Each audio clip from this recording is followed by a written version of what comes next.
In today's video, we will talk about how money works in society. Many people might ask you about your salary, but they won't talk about your networks and connections. But this should also be an open conversation between individuals who want financial security. In line with this, we will share with you the secret to becoming rich, even if you don't have anything. I'll be revealing the 4 key points to being wealthy by describing the 4 pillars of true wealth that you can employ to expand your network. Let's start.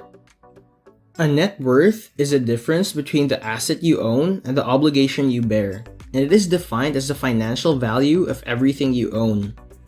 This word in your network must calculate the worth of everything you own, including cash investments like stocks, bonds, and real estate, the value of your business, and the value of your home if you own one, before subtracting everything you owe: car loans, house payments, vacations with friends, and other obligations are examples of liabilities, because what you can possess can be turned into cash if necessary. Net worth is the ultimate measure of wealth. You can't look at your working income. Still, you can sell off your assets if you need cash fast, which is why net worth is a much better barometer of financial affluence than the size of your salary. And it shouldn't come as a surprise that wealthy people understand the vast difference between the two. Working income is crucial, but only one of the 4 elements that determines your net worth. To learn more about the other 3 factors, go here. People understand that building high net worth is an equation that includes all 4 parts, since all of them are necessary. Let's take a look at each one. Income is the first pillar of true prosperity, and there are 2 types of income: working income and passive income. Working income is money generated via active employment, such as a paycheck from a 9-to-5 job, or profits or revenue from a business for an entrepreneur. Working for a living requires you to contribute your time and labor to earn money. Working income, all things being equal, is how we fill up our financial funnel. Working money is crucial, since the more you make, the more you can save and invest. Unfortunately, many middle-class people focus primarily on working income. Even worse, some believe that solely earning is desirable. They say that the hard effort and long hours they put in will lead to financial success in the future because of this type of revenue. But if that were the case, wouldn't all hardworking employees be wealthy? The truth is that there are billions of hardworking people on the planet, but they have little possibility of being rich. This is because earning money is only one component of wealth, and focusing solely on it leads to a lack of net worth. This is why the wealthy concentrate their efforts on the second type of income: passive income. Passive income is money produced without actively working, accounting for 2/3 of the financial total that can be spent, saved, or invested. You know, wealthy people are financially free, which means they can live their desired lifestyle without working, which is only possible when your passive income earnings exceed your living expenses. The famous Warren Buffett quote, "If you don't find the means to make money while you sleep, you will work until you die," echoes this theme. The 2 primary kinds of passive income are now focused on our assets and companies by the wealthy. Stocks, bonds, and treasury bills are examples of passive income investment bills. Mutual funds work a little differently. You simply invest in them, and then they give you passive income collected through businesses over time.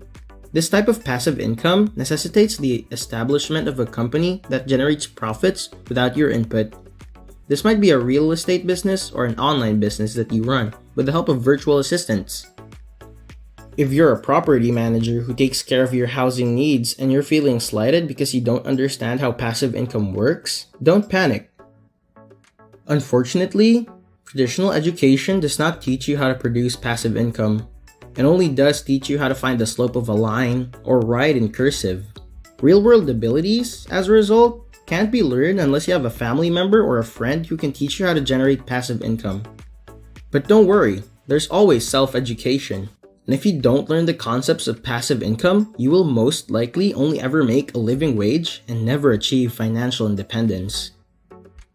Time to move on to the second pillar once you've fully grasped the 2 sorts of income.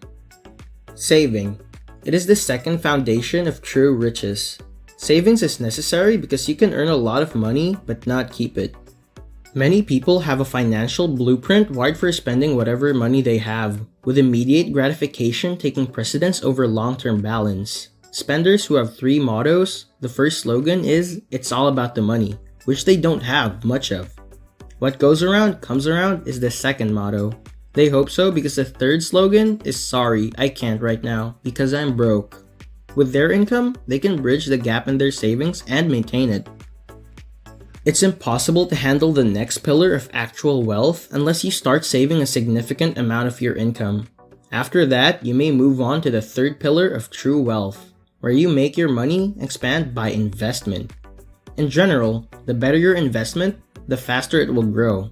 Your money will grow and generate a more extensive net worth because wealthy people devote time and energy to learning about investing.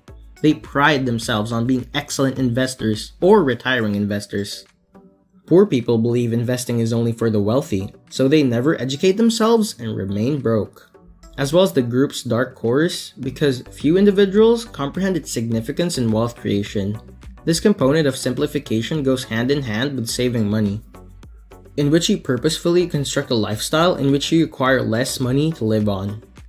Still, by decreasing your cost of living, you increase your savings and any funds available for investing.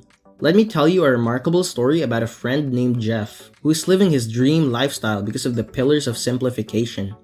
Jeff made a great decision when he was about 23 and bought a house.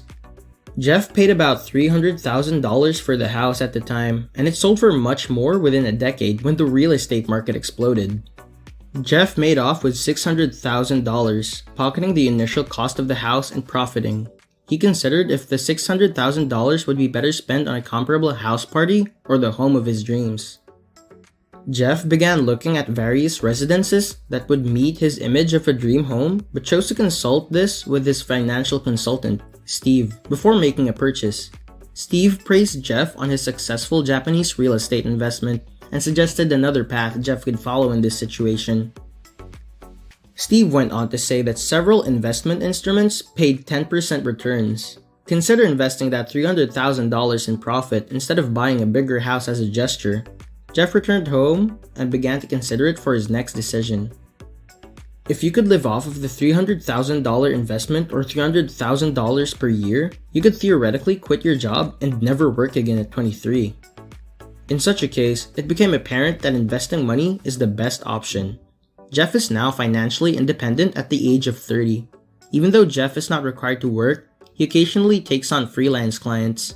Also, spending half of the year in an expensive tropical destination. In other words, by simplifying his life, Jeff could retire decades earlier than his colleagues and live a lifestyle that most people can only dream of. So, I suppose the issue is, what will it take for you to be happy? Financially, if you need to live in a mansion, own 3 vacation homes, have 10 cars, take annual travels across the world, and enter the final champagne, that's fine. But remember that you've set the bar relatively high, and getting to a happy place may take a long time. If you don't need all the options to be satisfied, on the other hand, you'll likely achieve your financial goals faster. Remember that true wealth requires all 4 pillars.